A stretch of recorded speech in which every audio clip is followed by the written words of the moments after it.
Welcome to Cornerstone Customer Stories, a series of casual lunch conversations with Cornerstone subject matter experts and clients discussing how they have pushed tech boundaries. Today we'll be listening in on Patrick Boyd, Director of Technology at Frankfurt, Kurnit, Klein, and Selz, Jim Morio, Principal at Cornerstone.IT, and Gilbert Mendoza, Senior iManage Engineer at Cornerstone.IT.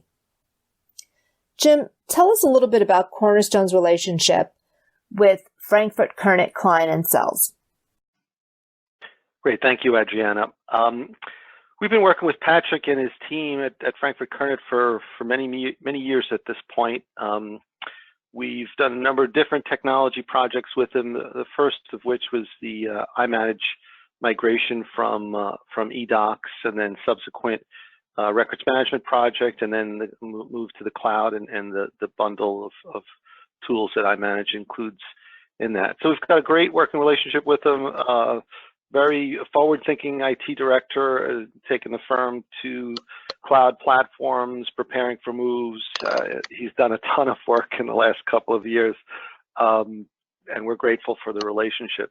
And he's worked very closely with Gilbert Mendoza, one of our most experienced iManage engineers, and what I believe has built a great platform to keep the firm's attorneys working productive and in the end profitable. So I think, Patrick, if you don't mind me putting you on the spot, if you could just kind of give us the life cycle of what you've done with iManage, and then we could get into the technical details with Gilbert. Sure. So we were originally on eDocs, I think version 5, and our records tool at the time was Iron Mountain's AccuTrack. And we went to market because we had a lot of frustration with the eDocs product. Specifically, folder metaphor was not something that they offered, and our attorneys really wanted a folder option for their files. And then search was just terrible. Basically, if you didn't know the document number, you were going to have a really hard time finding a document. And so we looked at several products and eventually settled on iManage. And then, the real challenge was trying to find someone to help us implement it, and looked at several vendors and found Cornerstone, and heard from several people that, especially for our firm's size, it would be a very good fit relationship-wise. So that's how we started it. And I guess that was 5 or 6 years ago. Gilbert, do you remember exactly when? It's about 5. Yeah, a lot's happened since then, so I can't remember exactly. Yeah. So the original project was just the core iManage platform and the migration to that. And I can tell you the pain point was, and I remember, the effort involved, because Gilbert, I know, spent days and days helping us with it, was trying to get the attorneys by department to agree on what those folder structures should look like, and what they wanted, and getting them to sign off on it. And I think that was an arduous journey, but we got there. In some ways, I think that was more challenging than the technical aspects of the project.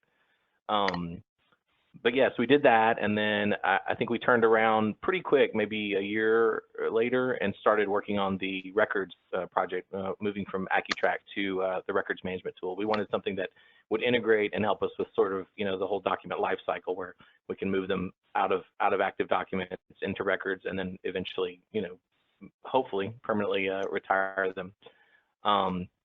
And then finally, a couple of years ago, the firm made the decision to move our offices from Midtown to downtown Manhattan, and I wanted everything to be in the cloud before that happened, because we wanted continuity, and we didn't want to have any eruptions and problems that might come from actually physically moving our infrastructure. So that was when we engaged for the last big one, and took everything to the cloud. And then that's when we got the security policy manager and the threat manager tools and all the other goodies that came with that. And we've been thrilled, just thrilled.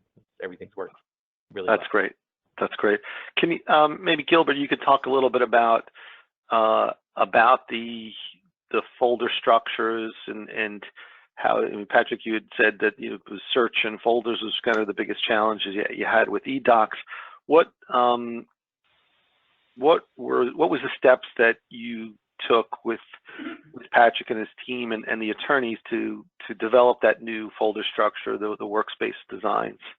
Yeah, so your colleague Thea, who was very prominent, played a very prominent role in that. She was a paralegal. Like, was she the head of paralegals at that point? She was head paralegal, yeah.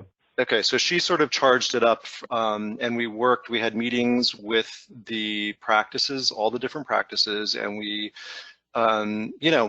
I demoed the product to them to show them exactly what we were trying to get to, and then talked about, what they had and how we would migrate what they had to this new structure. And as Patrick said, they really wanted the structure, so there was a lot of enthusiasm, but then getting to the agreement phase for each particular group was the challenge. And that's actually not unusual, and which I had mentioned before that all started. So we found unique templates for each of the groups, and then we migrated everything to those groups. And actually since then, Patrick, we've had one group that needed a revision because the reality wasn't exactly what they expected, or once they started using iManage, and that's always a challenge, is it's abstract to people that aren't using it.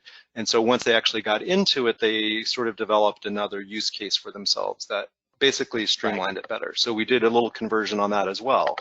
And what was the timing on that? Curious. So you did the demos, and then you sat with the practice and you got agreement on it. But then how long was it after using the system where they came back and you did a revision? Was it months? Was it a year? It was a couple of years, Patrick, if I recall, right? It was right around when we did the cloud migration. So it took a while. Okay. Yeah. So so workspace design can be revised, right? It's not like it's fixed forever. It's sort of a living structure that you could come back and update as needed. Yeah. That's correct. And one of the things that, because it is extra work to do that, so one of the things that we imparted, and maybe one of the reasons it took a little bit longer, was, it is more cost for the firm to make a change. So that was one of the reasons we, sort of waited until the truth for them kind of came to the fore and they could make a decision together. So. But you're right, it is something that can be appended. Also with flexible folders, you can augment something you already have as well. So right. Yeah, well, talk about flexible folders. Oh, go ahead. Okay, well, flexible folders. So Workspace is generally provisioned with a set of core folders. It's sort of the syntax I use. So there's a set of core folders. We try to really keep a lean, small amount of folders that would actually have content. So I don't like to make designs where you've got a million folders that have nothing in them. So users, it's time is money for attorneys. So we don't want them drilling into places that have no oil.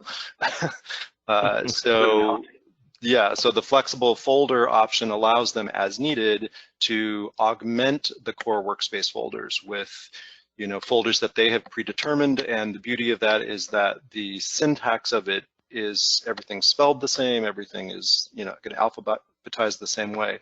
And so they really are going to have the option to see a similar syntax over and over again, which makes adoption that much better. Yeah, I was going to say the other advantage that we found with that is that our groups have evolved, and we have an interactive group that was very small to just nascent when we were doing these projects, and now is a little bigger. And so that's been nice being able to go in there and say, oh, we want this just slightly different, because they use a department that kind of grew out of templates, and those largely work for them. But just having that flexibility makes it really, really great. Okay, that's actually a good point. So we may design a template that is, let's just use litigation. So you may have an overarching litigation template, and then you find that there's different areas in litigation that require their own specialized workspace. Right. Correct. And that's going to differ from group to group. So, I mean, I've done a number of implementations with different firms with different litigation departments, to use your example, and the workspaces look completely different based on the way that team would work, and also depend on the type of litigation that they would do. So, Cornerstone's approach, certainly that we don't take a cookie cutter approach and just say, here, this is what we do. We offer samples of what we've done and work with the team to really understand what they do and how it would work best for them. Got it. So let's talk a little bit about the migration from eDocs. So you've got this, you've designed this nice structure with the different practice groups. How did we get the data from eDocs into the new iManage system, as well as the different workspaces? Well, we identify the metadata. So for those workspace meetings, we identify and we educate the users that what the profile in eDocs contains is client matter information and document type or class. And so we, once they decide what folders they're going to use, they understand that, all of their classes that they have the capability of using in eDocs will be filtered into, the different buckets for their particular department, or their practice, whatever type of law they're practicing. So once they decide what their folders are going to be, then I make a mapping chart for them, and they have to go through and identify if it was an email in eDocs, what folder does an email should folder exist in iManage, and then when we use the migration tools, we use that map to direct everything and then file it into the workspaces, and that can be different per practice. So practice A may think that type X goes into a correspondence folder, where practice B might have that go into a completely different folder. So it becomes very once they get to the other side, we present them with what the map is, and so they should fully understand and hopefully have ease in finding their legacy documents. But that went actually very smoothly with Patrick's firm. I mean, it's easy when you don't have workspaces and you've got that content to move it over. So right. And they had very clear ideas about what they wanted. I think everyone was in agreement, even across departments, on a large quantity of those document types. Correct. So Patrick, was there?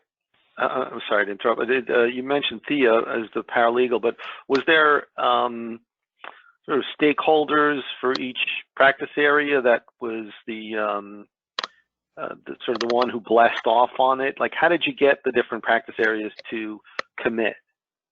Well, you know how attorneys are. You gave them some wine tomorrow. Yeah.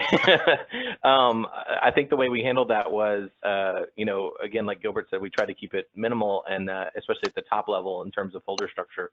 And then what we did was, whoever the department lead or the practice group lead was, they had to sign on the final specification, so that we had it in writing saying, this is what you agreed to. So if you come back tomorrow and say, wait, so because we wanted to make sure that they really thought about it and that they, set this up the way that was going to work for each of the groups. And so I think that sort of, putting a little skin in the game for them made them a little more serious about the exercise.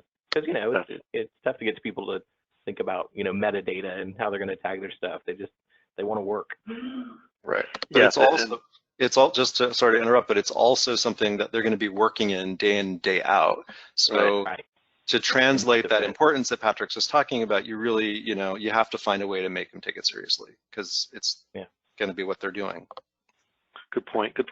So then let's talk a little bit about adoption. So if the firm was, attorneys are used to using an old document management system, now they've got this new document management system with the workspace design that they've agreed to. What kind of training and piloting, and how did the user adoption work before and during the cutover? Sure. And I'm having to dig this up. I think we had a small group, or maybe we started with one of the departments. I can't remember how we actually flipped the. We didn't stagger it. We did everybody at once. We're smaller firms, so I think at the time we were about 150 users, and so it wasn't. I think it was a lot of firms you might stagger by department or phase these kinds of things in, but I think we ripped the Band-Aid off over a long weekend and made the cut for everyone and transferred all the software in and out on their workstation so that they came in new.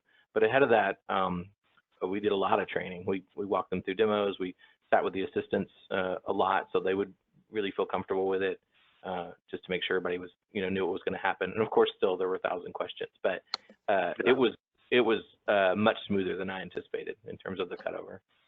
Right. And then the training was it classroom training, one-on-one? What how were the attorneys, staff, and other professionals educated? We did it both ways. We did classroom, and then for some people who were, maybe the concepts were a little new or they were struggling with it a little bit, then we offered one-on-one. We used some of Cornerstone's resources, and then we also have a technical trainer on staff who helped us with all that. Right. Okay. And we stayed on site too, that when they cut over. That's right. So if there were technical questions, I mean, I can do both from the training side or the technical side, but we were, there to sort of nip anything in the bud immediately. So that first day was quieter than we all anticipated. Yeah. Well, I mean, everything sounds like it went well, but obviously there's always, in all projects, there's some kind of hiccups or challenges. I mean, I know it was a few years ago, but do you recall some of the challenges either side, whether it was on the Cornerstone side or the firm side, that if you were to have done it differently, or if you were to advise someone who's watching this video, what are the things to watch out for? Well, at the risk of being a shameless plug, I would say hire Cornerstone.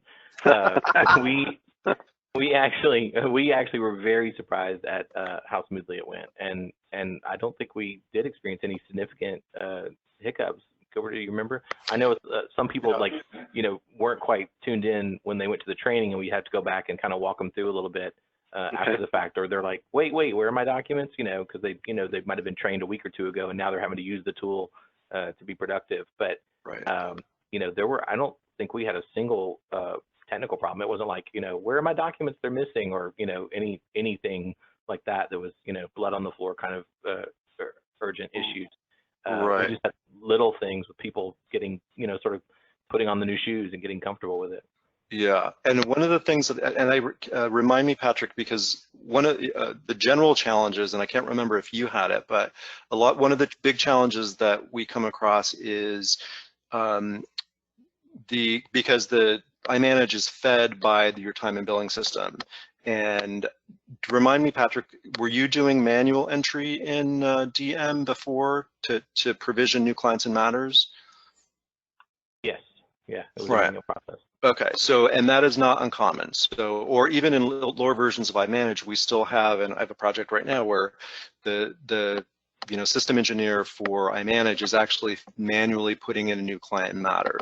So one of the big sort of challenges tends to be, is your source data, which is your time and billing system, equal to the information that's in your system? And so I believe with the IRM project, we had to do some comparisons and to make sure that the data matches, because when you have IRM and work together, you have the master time source, and those two systems are fed client matter information from those systems. So you want to make sure that the integrity of all three are the same. So I can't recall how big of a project that was, but I remember there was some matter cleanup that we had to do to true everything up. Yeah, on the record side, it was a little bit messier because that system had actually been upgraded from, I think, 2 different previous systems, and there was a lot of errata and old records data that we had to track down and sort out what it was. And that really wasn't about the project conversion itself. It was about the quality of the data that was in those old systems. But yeah, I remember we had to spend a little bit of extra time trying to get that cleaned up before we could go ahead and pull everything over. Yeah, and fortunately you had people in-house to do that. Some places don't, so that can be a challenge. Yeah, it's funny just having that conversation. I had forgotten we were manually creating matter spaces before we got iManage. Right. Seems about it now. Seems a long time ago in an old. So let's talk about the records migration. So you were on AccuTrack. What was the I guess besides the obvious that iManage has a built-in record system that's part of their document management, but what was the catalyst behind moving off of AccuTrack? Well, some of what we just talked about. It's a very old tool. They haven't spent a lot of energy maintaining that product. The reporting out of it is not great, and we thought it kind of makes sense. Once you're on work, you're like, well, wait, we want the ecosystem because, what do we do with these documents when we're ready to archive? And so IRM was just the natural fit. And that was sort of the driver, was like, we need to retire this thing. It's I don't know if it's end of life, but if it's not, it's very close. And it just made the most sense to have something that we could natively slide those documents in as they aged out of active, production. And I know we had a different team doing that records project, but I think, Gilbert, you probably could talk a little bit about too. I don't know that you need to do workspace designs with the records department, but like, what was the overall process behind preparing for the migration, and then did all attorneys then need to be educated on, hey, this is how you declare a record, this is how you dispose of a record? If you could walk us through that, Gilbert.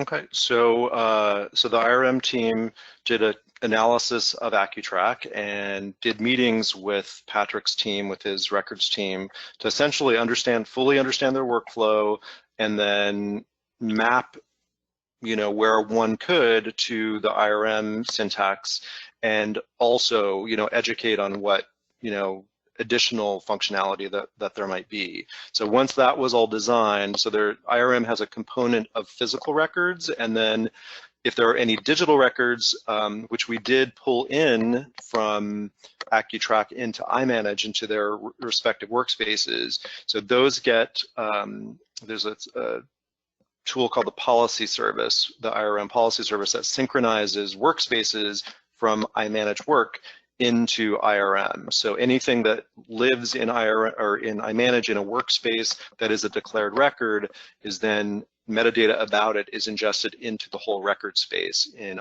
IRM. So the first thing is for the IRM team to do those meetings, to come up with their design, barcodes and the whole bit for the physical side.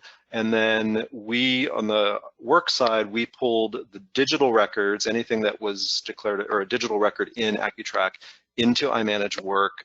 And then once everything was in, we synchronized that through this policy service. And then one of the things that you need to, Patrick was probably not a part of this, but with the IRM team and the work team, there are some metadata agreements that need to exist. And so I worked with the IRM team, and we made sure that their syntax for dot classes and things existed. Right. So both ecosystems existed together, and then that's how they tie together. So and then of course after that you got SPM. So Patrick was able to wall off any clients in both systems with SPM. And that was another part of what you got too. When we started this, we had very few ethical screen requirements from clients, but since then we've had several, and it's been really great to just be able to easily go in there and add the appropriate teams and restrict access.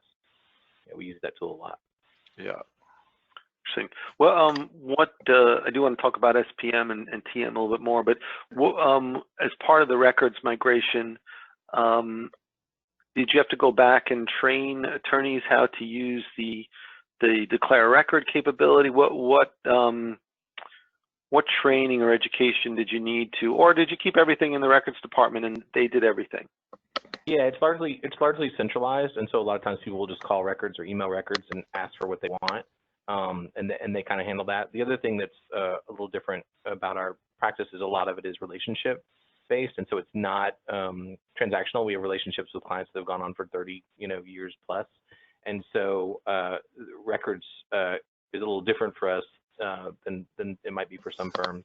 But yeah, the records group largely handles all that, and I don't know where I was going with that. Sorry. But yeah, it's centralized. They do have access to the tool, and they have been trained on it. And there are a few attorneys who will go in there and dig out stuff, but for the most part, people will just make an inquiry to the records group, and they'll produce either the physical record or the electronic record for them. Okay, that's great. And how was the adoption by the records department? Were they sort of old school, love their old system, or were they, hey, we got to get something new, or what was that? How was that? They were somewhere in between. They were anxious for new tools because the old tool was fairly limited. The bigger thing is just sort of the larger push to get away from paper. And before we adopted this tool, most of our records were physical. And so one of the great things about this is now things stay in the system. It's like there's no need to print it out. It's going to go from work to records as it ages, and you don't have to do anything, and it doesn't have to get stuck in a box, or we get to retain it, which I always say is like once you print something out, you lose all the value of it because you can't search it anymore. Yeah. Leave it in the system, and you can find it. It's also just a big push towards our paperless agenda, which everyone's trying to do. And then the other big driver for the tools when we actually started moving to cloud, this might be a little premature to talk about, was again, that we were going to move and we wanted all this stuff available to us through that continuity. So even if our server infrastructure was down, iManage and records would still be available for all our users. Yeah, so perfect transition. So now you've got iManage on-prem document management, you've got records management on-prem, and now you're preparing to move, and the plan is to move to iManage's cloud. So I know there's some licensing that changes with that, and your sales rep gave you some transitioned you from I guess perpetual license and annual maintenance to subscription model. Well, let's talk about the transition to the cloud. So now you're on-prem. I'm assuming we're on a compatible version to the cloud. What's the migration like? For Gilbert first, is what's the migration like, and then Patrick, what's the impact on the users? So the migration was we staged. How did we do this? We staged. We needed to upgrade his database to a certain level to be ready for the cloud. So we had a parallel staging server to get everything ready on-prem before we pushed it up to the cloud. I'm trying to think if we added, because we also had OCR. Did you have OCR on-prem? I can't remember, Patrick, did we? Okay, so you already had that. Okay, so that wasn't new. And then we, made sure that the Exchange server worked with the cloud. So we did all the testing. We prepared the cloud, tested all the connections to the cloud, and essentially had everything staged. And then when we cut over, it was literally an A record on the clients that, Patrick cut over an A record, and it was a complete non-event, wasn't it, Patrick? If I recall. Yeah, it was. Yeah, the thing that had me worried before any of it was, obviously moving off-prem, what's the performance going to look like? What's it going to feel like? And we went through a whole round of testing that with iManage, and got to a place where I felt comfortable, because that was my worst fear, was like, we're going to flip this thing over and then everybody's going to say, oh my gosh, it's so slow, my documents take so long to open because they're coming from a data warehouse somewhere. Thankfully, we did not have that experience, and it went very smoothly. And like Gilbert said, it really was very, very easy to actually make that final switch. That their software stayed the same on their workstations because we decided to stay with the version that we were on at the time, which is 9.3 or 9.4, I can't remember. But yeah, the users did not notice anything, which was sort of the best outcome, right? Did they know that you were cutting over? Did you have terms with the No, we told them. Okay. We told them. Okay. Surprise! And actually, because he had a California office that was, because they had one work server on-prem in New York, and so in fact the speed for your California users might have picked up some, I think, too, right? They did. Yeah, they commented on that. So interesting. So talk a little bit about the connectors. So now you're on-prem, you're connecting to your accounting system, you're connecting to your email system. Now you're in the cloud. You still need to connect to those systems. How did that work? Well, we had to change the connections for all that stuff and pad that differently. And it's a little different because when you're on-prem, you have your own SQL server and you can touch it and you have complete control over it. And obviously, when you move to a cloud model, there's certain things that they do and don't want you to do to make sure that you don't introduce instability. And so that introduced some challenges when we were trying to figure out how we were going to get our financial system to talk to iManage in the cloud, and those are some of the things that we really had to hammer on, because those are the most important parts, was getting those connections right. And then the other challenge we had was, at the same time we were migrating to 365, and so we actually had to build parallel pathing for our users who were on-premise email versus our users who were cloud email, and Gilbert helps us with that. So basically, for a while we ran 2 connectors, and just depending on which bucket you fell into is how your pathing got back and forth, but so that the email could flow between iManage and that's the email management connector. Correct, the Exchange connector. Yeah. The communication server connector. Okay. And actually, that was still in place when we went to the cloud, if I recall, because we had to have the cloud had to have 2 communication servers to accommodate Patrick. Right. So we weren't done yet. Yeah, we were in the middle of that. Okay. And so you said it was mostly a non-event for users. What about your administration? So you're used to a set of on-prem tools, and now you're going to the cloud management console. What was the experience with that? There's some slight differences, just a different way to get stuff. You have the dashboard stuff now, but it wasn't difficult. I think we took a day or 2 to adapt, and then we just jumped right in. Again, I think it's a well-built tool, and we had good help, and that makes all the difference. And did you need to send any of your staff to training for iManage, new management tools? No, you just kind of picked up from one to the other. Yeah, right. And we did knowledge transfers as well, so we worked together. Yep. And what about now you're saying that you don't have access to SQL? Was there anything that you lost when you was there anything that you were doing unusual on-prem that you couldn't do in the cloud? No, it's just that, it's that scary feeling when you control your own infrastructure, and then suddenly you don't, and you have lots of questions about, well, what if this happens? What if this happens? But there were answers for all those things. And so at the end of the day, again, it was nothing. It didn't matter. Okay. So then you started talking about SPM. So now you've got this cloud subscription, which includes most, if not all, of iManage's tools, where if you're on-prem, you kind of buy them a la carte. So how did you use SPM, and have you used the Threat Manager? If you could just talk about those 2 products. Sure. So the Threat Manager was sort of the last thing we brought online, and we went through that with Gilbert sort of at the tail end of the project. And it's great though, because it's like you can look for anomalies, you can find outliers. Somebody's opening, pulling too many documents out, or this activity looks weird. It just it kind of baselines everything, and then helps you find things like that might be something going on, or something that you need to look at.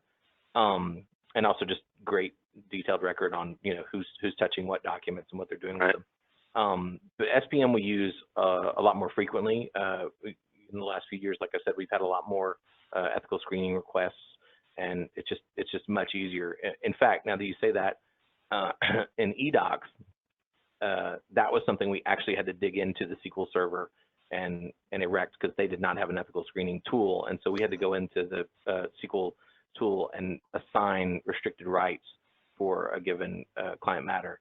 And so it was much uglier than being able to go into a browser interface and search someone's name and add them to a list of users who are allowed access to a client matter space.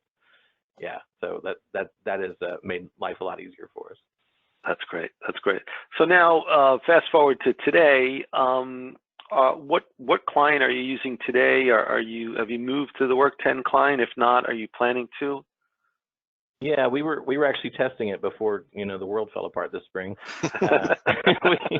We intend to go to 10. I think that they were coming along with a little closer to the 9 folder metaphor, and I think we were waiting on that iteration to come out before we did it. So just so it would feel a little more familiar. So right now or the 10, the version I've seen most recently is sort of a more of a dashboard metaphor, and you can filter and sort and search, but it's significantly different from the classic client. And I should ask this at the top of the call: which classic client are you using? Desk site, file site, both? Yeah, we use both, and I think we're on 9.4. Yeah, and we have some users. I mean, I know some firms go all in one way or the other, but we have some users that prefer the full client, and some people that prefer to live in Outlook and use the plugin in that way. Okay. Have you decided how you want it to look in the future? You keep desk site and give the Work 10 web, or what do you expect the future to look like? Well, I think whatever we decide, everyone will do it. I don't think we won't offer like a multiple choice kind of scenario, but I think we'll probably go to the full the browser. That's what I'm leaning towards. Okay, great. And then just kind of some final thoughts. So your performance, uptime. What has been your experience with the cloud? We haven't had any problems. It's been great. In fact, I think it's been more reliable. Interesting. Well, like you said, the LA office probably had an improved experience, and I could tell you that I know we've moved many of older firms who are on 8.5, older infrastructure, and they were surprised because in some cases the cloud was faster than their old on-prem infrastructure. Again, in part because it was old software and old infrastructure. Okay. Sure. Any other thoughts? I think we kind of went through the whole life cycle, but anything else that I might have missed or we should highlight for anybody who's watching? No, I think what I want to say is just a little bit of a plug for you guys. First, I wish we had more work to do with you, and two, the thing that I think that was key to making it work was it always felt like a partnership. It never felt like we're hiring this company to do this work for us and sort of arm's length. Like Gilbert said, when we did that first cutover on prem, everybody was on the ground. We were all right there together, and it didn't feel like who's the vendor and who's the client. It just felt like a project team, and I think that's I don't think that's as common as it should be, and I think it's something you guys should give yourself some kudos for. I'll toast to that. Yes. Salute. Salute. Thank you for listening in today. We hope you found this helpful and look forward to you joining us on future episodes. Please reach out to Jim Morio at jim.morio@cornerstone.it with any of your IT questions.